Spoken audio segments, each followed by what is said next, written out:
భారత్ నవనిర్మాణం కోసం జన్మించిన మహానేత నరేంద్ర మోదీ అని రామగుండం నియోజకవర్గ బీజేపీ ఇన్ఛార్జ్ కందుల సంధ్యారాణి కొనియాడారు. ఈ మేరకు గోదావరికని జవహర్లాల్ నెహ్రూ స్టేడియంలో వాకర్స్ ని నేరుగా కలుసుకుని రానున్న పార్లమెంట్ ఎన్నికల్లో బీజేపీ అభ్యర్థిగా పోటీ చేస్తున్న గోమాసే శ్రీనివాస్ నాయకత్వాన్ని బలపరుస్తూ కమలం పువ్వు గుర్తుకు ఓటు వేసి గెలిపించాలని విజ్ఞప్తి చేశారు. మోసపూరిత హామీలు ఇచ్చే నాయకుల మాటలు నమ్మొద్దన్నారు. బీజేపీ గెలుపు ద్వారానే దేశ అభివృద్ధి మరింత ముందుకు సాగుతుందని తెలిపారు. పెద్దపల్లి పార్లమెంటు నియోజకవర్గం అభివృద్ధి చెందాలంటే గోమాసే శ్రీనివాస్ ను అధిక మెజారిటీతో గెలిపించాలని వాకర్స్ ను కోరారు. ఈ ప్రచారంలో కందుల సంధ్యారాణితో పాటు బీజేపీ నాయకులు మరియు కార్యకర్తలు పాల్గొన్నారు. ఇవాళ పార్లమెంట్ ఎన్నికల ప్రచార కార్యక్రమంలో భాగంగా ఈరోజు గోదావరికనిలో సింగరేణి స్టేడియంలో ఎన్నికల ప్రచార కార్యక్రమాన్ని నిర్వహించడం జరుగుతూ ఉన్నది.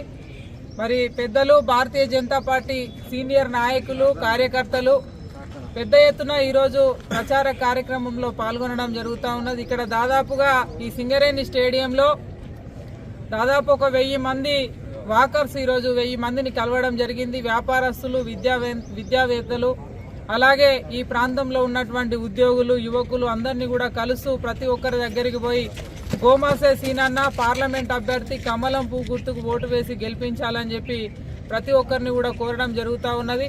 అయితే ప్రజల నుండి వచ్చేటువంటి స్పందన మరి చాలా అద్భుతంగా ఉన్నది. నరేంద్ర మోడీ గారు 3వసారి ప్రధాని కావాలని, ఈ 10 ఏళ్లలో వారు చేసినటువంటి అభివృద్ధికి గుర్తింపుగా 3వసారి ఓటు వేస్తామని చెప్పి ప్రజలంతా కూడా ముందుకు రావడం నిజంగా కూడా చాలా సంతోషకరంగా భావిస్తూ ఉన్నాము.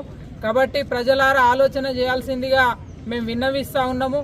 మీరు చూడండి, వాళ్ళ గతంలో ఎన్నడూ లేనటువంటి విధంగా ఈ 10 ఏళ్లలో అద్భుతంగా భారత్ని ఇవాళ ప్రపంచంలోనే గుర్తింపు పొందేటట్టుగా ఇవాళ మన భారతదేశాన్ని ముందుకు తీసుకెళ్లినటువంటి ఘనత నరేంద్ర మోడీ గారిది.